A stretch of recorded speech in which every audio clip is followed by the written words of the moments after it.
রায়ের প্রশংসা করলেন। আপনি কি জানেন তিনি পর্দা প্রথার বিরুদ্ধে ছিলেন? তিনি বলেছেন, ইসলাম কেন মহিলাদের পর্দার পেছনে রেখে অবমাননা করে? হিন্দু মহিলাদের কি সালোয়ার কামিজে যথেষ্ট ভদ্র দেখায় না? বোন, আপনি খুব সুন্দর প্রশ্ন করেছেন যে আমি আমার লেকচারের মধ্যে রাজা রামমোহন রায়ের অনেক প্রশংসা করেছি। হিন্দুইজমে উনি যেসব সংস্কার করেছিলেন, তবে তিনি হিজাবের বিরুদ্ধেও কথা বলেছিলেন, যেটা ইসলাম ধর্মে আছে।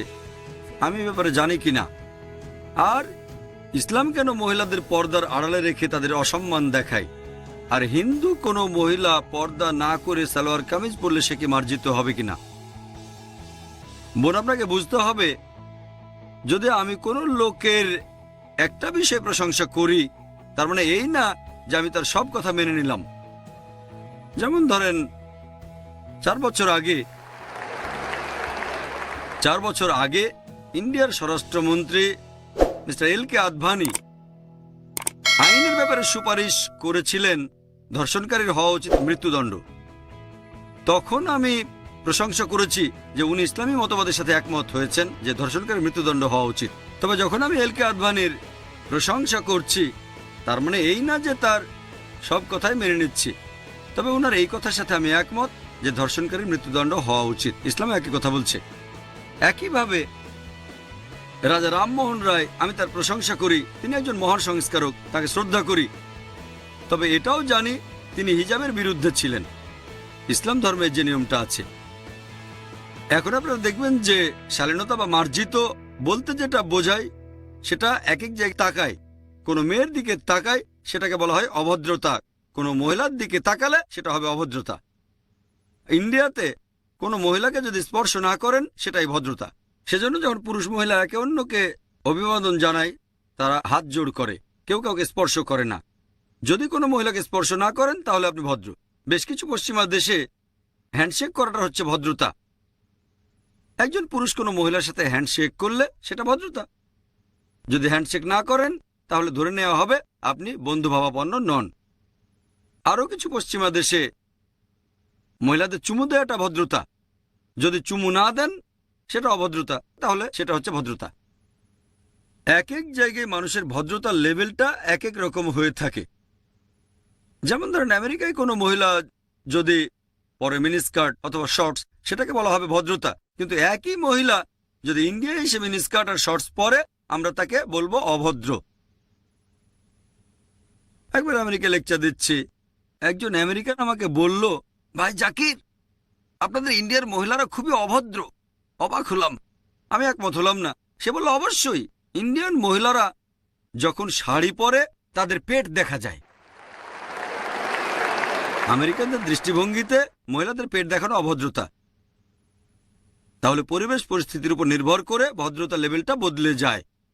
আসুন এবার আমরা দেখি, সর্বশক্তিমান ঈশ্বর রাখতে লজ্জাস্থানের হেফাজত করতে আল্লাহ প্রথমে পুরুষদের শালীনতার কথা বলেছেন, তারপর মহিলাদের। একজন পুরুষ কোনো মহিলার দিকে তাকালে যদি মনে কোনো বাজে চিন্তা আসে, সে দৃষ্টি নিচু করবে। একবার একজন মুসলিম অনেকক্ষণ একটা মেয়ের দিকে তাকিয়েছিল। আমি বলবো, তাকানো যাবে না। আমি অর্ধেক তাকানো এখনো শেষ করতে পারিনি।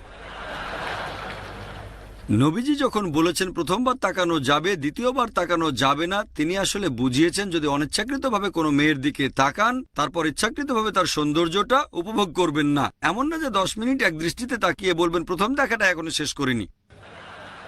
পরে একটা মহিলাদের হিজাবের কথা বলছে। আল্লাহ পবিত্র কোরআনে বলছেন, সূরা নূর অধ্যায় 24 আয়াত 31, মুমিন নারীদেরকে বলো তারা দৃষ্টি সংযত রাখবে, লজ্জাস্থানের হেফাজত করবে, আর যেটা সাধারণত প্রকাশ থাকে সেটা ব্যতীত সৌন্দর্য প্রকাশ করবে না, আর মাথার কাপড় দিয়ে গ্রীবা ও বক্ষদেশ আবৃত করে। এটা করা লাগবে না বাবা, স্বামী, ছেলের সামনে। তারপর মাহরামদের এক তালিকা, যাদের সে বিয়ে করতে পারবে না।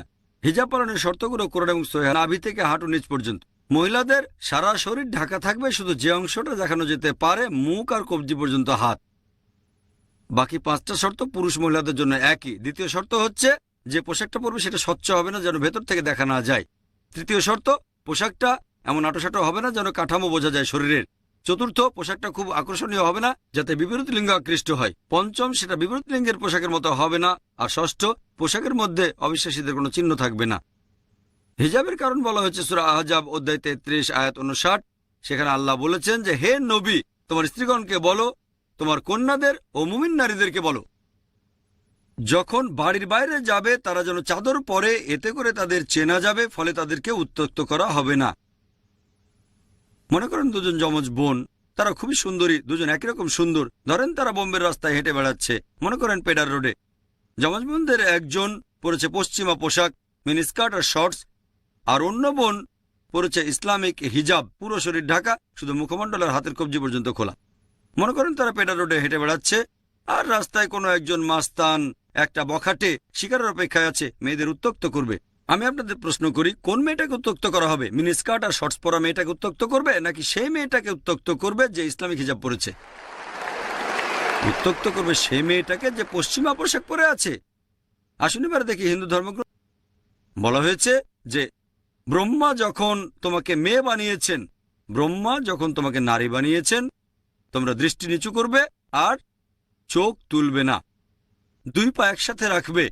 তোমরা সেটা প্রকাশ করবে না যেটা পোশাক আর পর্দা গোপন করে রাখে। তাহলে ঋগ্বেদ বলছে মহিলাদের পর্দা করা উচিত, তারা দৃষ্টি নিচু রাখবে আর চোখ তুলবে না। ঋগ্বেদ আরো উল্লেখ করা হয়েছে, গ্রন্থ নম্বর 10, অনুচ্ছেদ 85, পরিচ্ছেদ 30। সেই লোককে কেউ পছন্দ করে না যে তার স্ত্রীর পোশাক দিয়ে নিজের উরু ঢেকে রাখে। তাহলে ঋগ্বেদ বলছে যে বিপরীত লিঙ্গের মানুষের পোশাক পরা এটা নিষিদ্ধ। এছাড়া উল্লেখ করা হয়েছে মহাবীর চরিত্রে অধ্যায় নম্বর 2, পৃষ্ঠা নম্বর 71, যে রাম বলছেন যখন পরশুরাম